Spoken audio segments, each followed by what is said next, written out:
Mangiphinde ngibingelele futhi uMagawula egijima umelaphi wendabuko. Namhlanje ngikhathazekile ngabantu abahlushwa yinyawo. Inyawo ezivuvukalayo. Ezinye inyawo ziyavuvuka ngoba umuntu esebenza kanzima emsebenzini. Ezinye inyawo ziyavuvuka mhlawumbe mayinokugula okuthile abo high blood 9. Ezinye ke inyawo ziyavuvuka umuntu mhlawumbe makukhona imeqo noma imimoya emibi aye ahlangabezana nayo. Singasizakala kanjani ke manje ukuthi siphume kule nkinga yenyawo? Okay. Ake wenze kanjena, ake uthathe grof salt.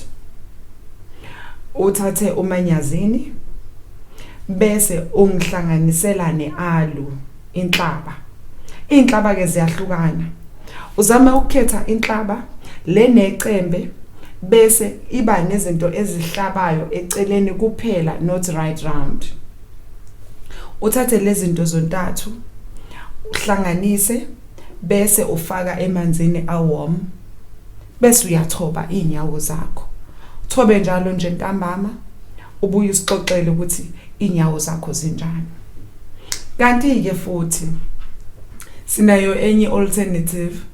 Ungathatha igrof salt, uthathe ubohlololo, uthathe umseshi, uthathe ibhuku. Imithi yomthathu le. Ubohlololo, umseshi, ibhuku. Yomthathu le mithi ungayithola ekhemisi lesintu.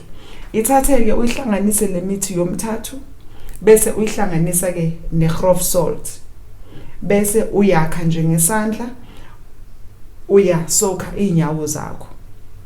Izinyawo bese ziyaphola, zingabi buhlungu, noma ngabe inyawo zakho bezikade zithole umqwebo, noma ngabe zivuvukiswa abo high blood 9 because sifaka usawoti la ukuze umzimba wakho ukhona ukudonsa lo sawoti ungenelele ngaphakathi emzimbeni wakho.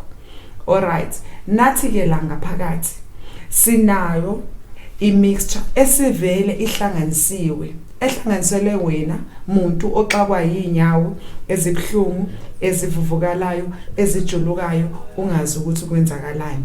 Sithinte kule number ezovela ngenhla ukuze ukwazi ukubeka iorder lakho, sikusize ngendlela esebenza ngayo. Siyabonga.